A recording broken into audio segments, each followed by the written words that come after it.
Добре, да омагична сцена за Талија настава, здраво Талија. Браво. Со девојачко настава, мажена си во Скопје и во Скопје живееш, а Велешанка си. Велешанка, аз ли? И имаш и бебенце плюс. Имам. 3 години имам. 3 години, нека живо и здраво. Скопјанче. Скопјанче. Мелес. Не си викам.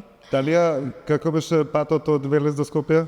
Од Велес до Скопје, како беше патот? Патувам секој ден уште. Да, уште се. Уште секој ден патувам. И ја знаеш како се викам, веќе кој ќе фатиме после втора патарина, дека влегувам во Монтана. Викам, еве сме Монтана. Талија, а чекај сега, ти прво се вработи во Велешки па се омаже или обратно, прво се омаже? Не, се вработив. Вработи па се омаже, така? И што му викаш на мажте, јас во Велес работам. Јас во Велес работам, да. И тој те вика, ако ти си живееш во Скопје, ќе си патуваш секој ден. Да. До Монтана. Многу колеги и колешки сте што патувате од Скопје за Велес. Да, многу. Скоро 7 или 8, мислам. 2 коли, сигурно, дневно. Доаѓате, дојде. Убаво интересно во секој случај. Вие си имате на 2 пати театар, еднаш на представа и еднаш во колата. Да, во колата, да. Кога се возите, сигурно ви е многу забавно. Да. Кој вози обично? Обично вози Симона, Благојче, Зорица. Се менувате, нече? Да, се менувам. Не е еден, па тој да вози цело време. Јас не возам, јас си имам возачка, ама... Ти што кажеш, возете ме. Возете ме. Лесна беше одлуката да се преселиш во Скопје? Без разлика, што Велес Скопје се... И предходно патував, и кога живеев тука, имав период кога живеев во Скопје, кога се вработив одма после факултет, уште им бев со адреса на живење во Скопје, така да веќе скоро 5 или 6 години патувам. И сум навикнат. Не беше само одлуката. Алија ти со самото завршување се запосли одма. Едно од ретките глумици кои што имале голема среќа да биде баш во тоа време да се погоди да има конкурс за работа и да се вработи. Јас вечерта на дипломска добив. Понуда за вработување. Тоа беше уште поинтересно. Беа дојдени повеќе колеги тука од Велешки театар, затоа што јас во 3-та година факултет ме викнаа да гостувам во представа, во на Дејан Дамјановски приказниот честиот кат, по раскази на Драги Михајловски. И некако ме засакаа, ме прифатија во ансамбл и сакаа да бидам дел од овој театар. И ми пратеа испити после тоа, се што правев на академија, некако ми беа верна публика. А те познава како мала? Доаѓаш тука, се дружевте? Да, сум доаѓала. И од школа не носеле, и во Стоби сум пратела представи. Ме знае, ама не знам, како кажам, свич ми се случи моментот кога решив да одам на драмски, да пробам да се запишам на драмски. Беше момент кога ја некако и не бев свесна дека таму ми е местот, дека таму припаѓам. Наставничка една од основно, имавме отворен час по глума, сега кратко ќе. Имавме отворен час по глума и се работеше чорбаџи теотос. И наставничката рече, ќе ве замолам утре, кој колку може да научи од текстот, да дојде, или останатите кои што нема да го научат текстот, нека дојдат со книгата и ќе си правиме отворен час, чисто ќе излеземе од комфортна зона, да седиме на столчиња, тука ќе испаднеме пред табла и тука малку да се опуштите, да видиме дали сакате да опипате театар, дали ви интересира од другата страна како е. И јас се сеќавам на моментот дека јас отидов дома и реков, супер, јас сега сум кулик, не знам колико имав тогаш земено, ќе си земам и марама, ќе се земам и... си влевав ја, ќе си земам и палтенце, се, и на отворениот час читам, имав некои си 15-20 реплики, ја ги знаев, имав научено. Кога излегов на табла, и јас си ги играм репликите и се смее цел клас. И наставничката Костадинка ми вика, Талија, ќе те замолам после часот, ако може да останеш 5 минути, сакам да поразговарам со тебе. Викам, добро. Останав 5 минути, не знаев што ќе ме прашам. И вика, секој ден после 3, затоа што бев со целодневен престој во училиштето во Блаже Коневски, после целодневниот престој, додека има 3 сати пауза за јадење, за менза имавме. Ти дали би сакала да ти трае пократко таа пауза, а остатокот од времето да го поминеш во драмско студио? И јас викам, добро, ајде да пробам, да видиме. И отидов во драмското студио, наставникот Сашко го водеше тоа студио, ме прифатија, сите беа повозрасни од мене, некои свираа на инструменти. Беше многу интересна едно друштво што и до ден денес се дружевме и после истото друштво преминавме и во гимназија да видиме истото драмско студио. И некако така полека ми се развиваше желбата. Колку убаво. А бев на математичко Б избрав. Кога дојдов во гимназија, втора година, класот ми беше дека си го сакав класот, сите се сега медицинари. И ја математичко Б, ја по дефолт и ја одам математичко Б. Так.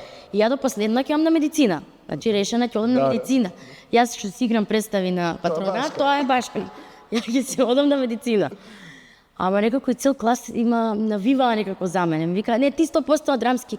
Викам на драмски, колку што знам, има приемен. Ако ме примат, јас ќе одам на драмски. Ама не до крај имам желба да одам на драмски. Не, ти глумица мора да бидеш. И некако така до крај, како стигнавме до 4-та година, ако бранев за остеопороза на крајот завршен испит, сепак во јуни го спремав приемниот за драмски. Дали и јас сега да те открием една тајна, и јас сакав глумец да бидам. Па ајде, немој да бидиш моите, немој ова, она, ајде, ти биди си доктор и јас така се запишав на стоматологија, сум доктор. Иначе глумец да. Ќе бевме колеги. Така колеги ќе бевме. Млада мајка ми до крај не ме поддржа за медицина, некако секогаш знаеше дека нешто плюс ми фали за да бидам лекар.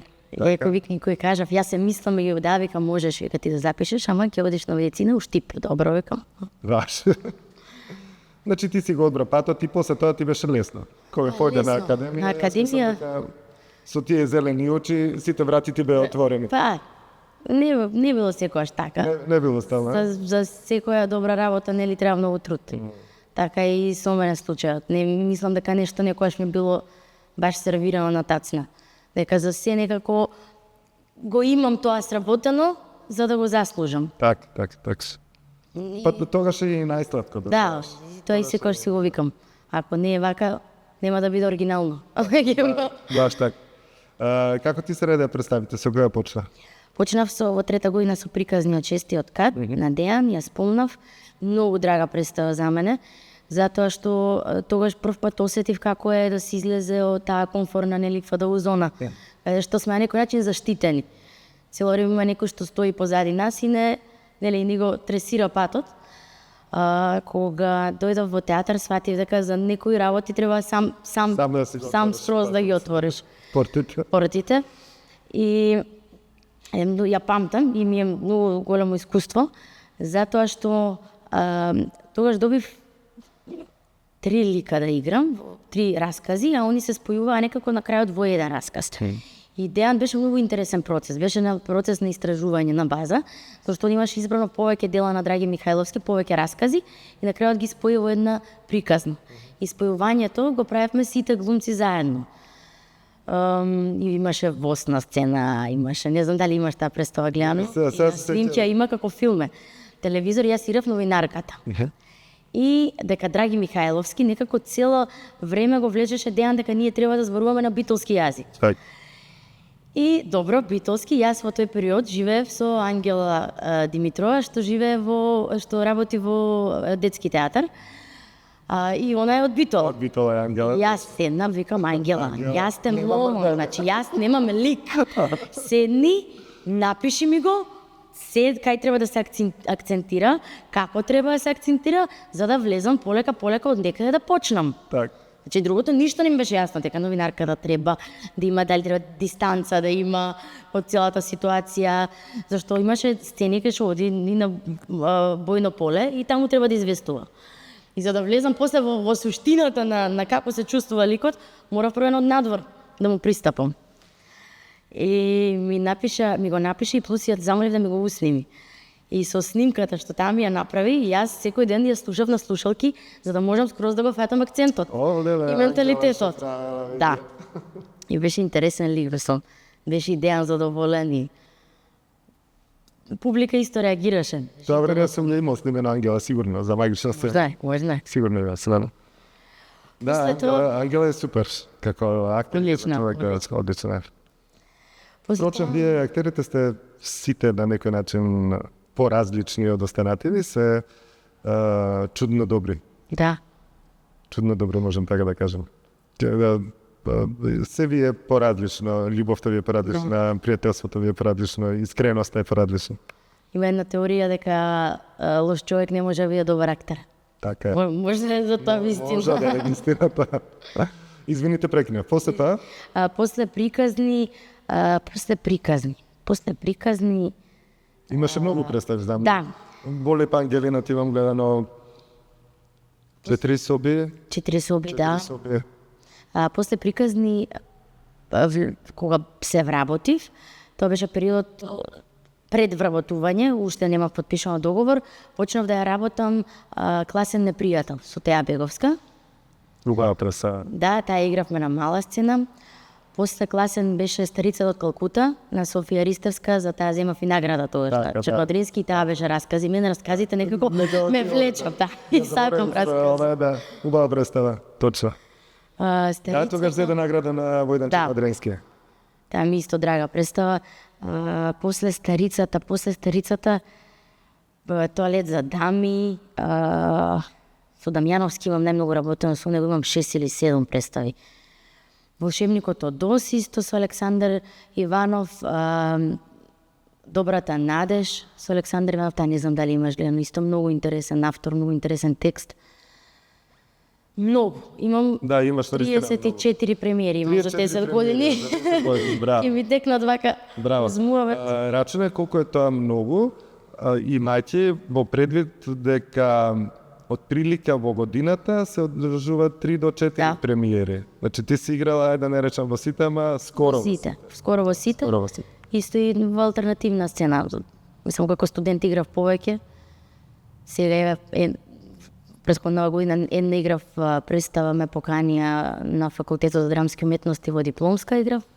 Во Црна дупка и во Хинкелн.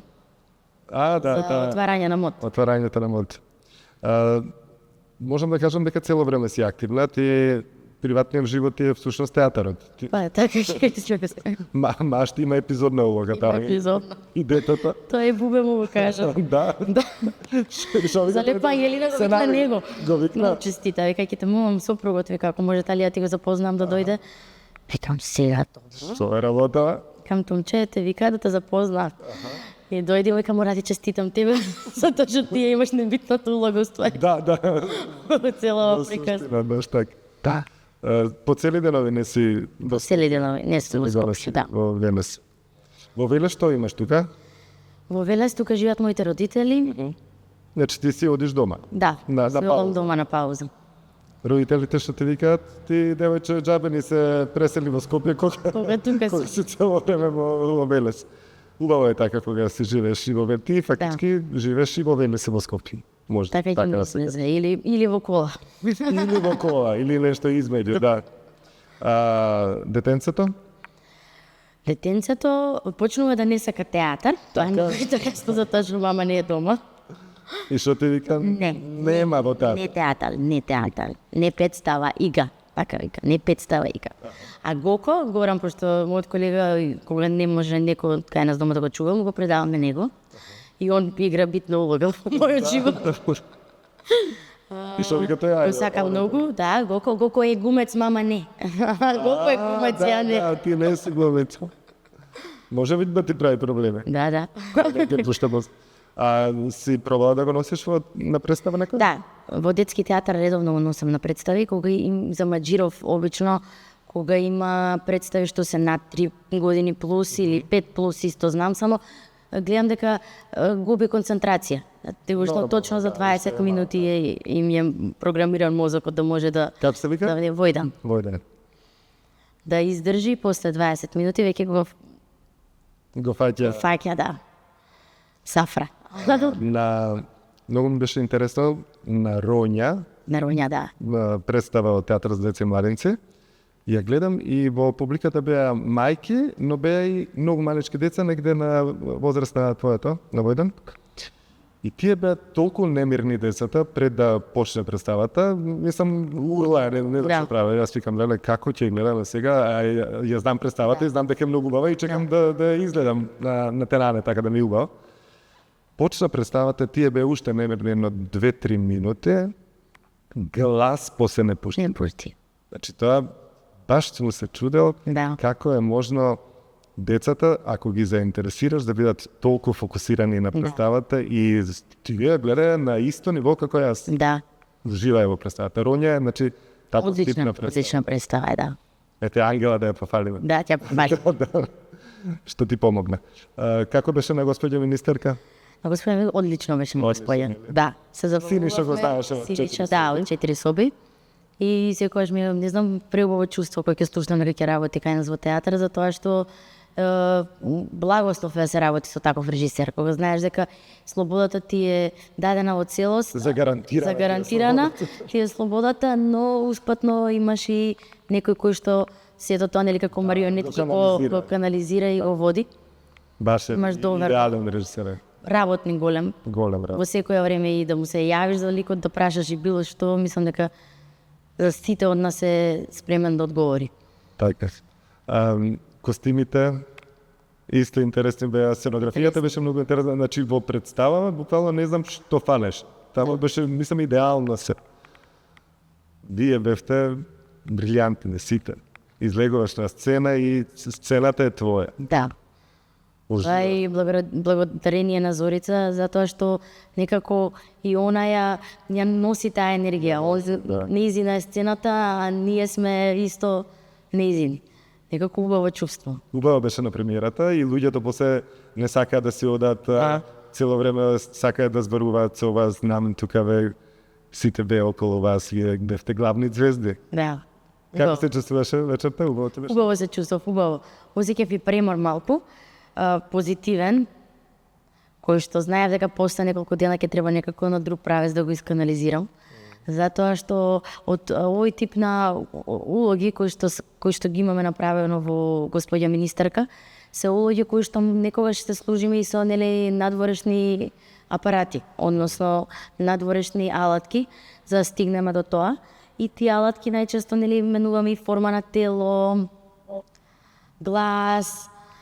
И после таква улога може да се појават и физички проблеми, например. Јас завршив на костозглобна. Мислам, ме болеше грбот, да не можам да го исправам, дека го држам вака, ликот цела представа, и со скрчени и зглобови. Така. И ме болеше цело тело, не врската е, си е составен дел. Од работата. Да. И колку време тоа го чувствуваше од после премиерата? Од после премиерата недела и пол скоро се занимавав со положбата на грбот. А додека спремаше представата цело време Да, беше цело време бев тоа, да. Свесно, потоа стана несвесно. До еден период беше свесно, после премина во несвесно состојба. Кога даваше премиерата, ти се гледаш вака, Да, уште се точно. стоиш, чека да видам што е работа. Сега, вчера како беше? Вчера беше одлично. Да? Супер изведба, да. Одлична изведба, Пак публика беше се така? реагира, пак да, но сега веќе знам како да се местам пред да излезам. Така. И после тоа само После се пуштам. се пушташ. Со вилицата исто. А со вилицата? Исто, дека ја држам вака, ми стана несвесно во еден период на проби, да си ја држам и веќе е загреана и ја држам вака. Не ми е проблем. Ама после премиерата, од која ја пуштив и сега кога треба да ја играм, вчера имавме една проба пред да излеземе на сцена, како ја ставам, сваќам првите 5-10 минути дека мене тука нешто ме штрака, ме боли. Не е како што треба. Ама после се загреав, затоа се пробите. Пробите се многу битен дел во театар. На секоја представа има проба? Па се трудиме пред секоја представа која ќе играме како ансамбл, ние си го практикуваме тоа. Сигурно и Не другите. зборувам за господја министерка, за сите. За сите представи. Мислам дека и другите театри го практикуваат истото, да имаат проба пред представа или ден претходно, во зависност како ќе се договориме сите, а е многу битно ете поради вакви работи. Да не сме заборавиле нешто исто и ко загревање иде еден вид. Дали лесто ги совладуваш улогите? Зависи, за секоја улога е различно. Јас си го одежувам како едно патување. Секој лик и така ми е некако зацртано во глава дека одам некај на пат и дека јас си пакувам еден ранец, во тој ранец си ставам некои работи што ми се потребни и кога ќе дојде пред премиера викам сега ја чекирам картата, а на премиера и некој што со колегите се смеам и го кажам та позади, ајмо дечки, сега сме спакувани и сега веќе се качуваме во превозното средство, кој како ќе си го замисли во главата и летаме. Кажи ми во тие представи што не ги играш, Куферите кај стојат? Куферите Да. заради врата. Ако случајно некој реши да ја постави на репертар повторно, и го вадиш само Отварам куферот и куферот. готово? Да. Се е внатре, Се е внатре. меморирано. Мемориран. Браво. Значи тоа така нека те служи едно 50 на години. Фала ти, дај Нема Боже. потреба повеќе. Дај Боже. Значи 10 години помина, дури трепнеш вака. Да, Со многу брзо. 30 и кусур премиери. Да. Брзо. Тоа е животот и тоа е Живот. театарот. Баш е така. Ти посакувам многу години да имаш Те успех. благодарам. Сигурен сум дека ти бидат успешни годините. Ти си таков тип на актер кој што максимално се дава и едноставно не се задоволува со нешто паушално, него баш се оди она строго професионално врвовите што може да се достигнат, да бидат достигнати. Многу ти благодарам. И ти До сега посакувам- никој не ми земала интервју. Да? Да, едно што само сум имала и Баш. ти благодарам што си го забележал тоа. Сега знаеш како сега до година ќе се До снимам. година? Може, готово. За да видам. Може, за тие коферите што стојат за позади, куферите што стојат. врата да ги Да извадиме. отвориме, Може. Шо има. Може. Фала ти, Талија. Фала ти многу.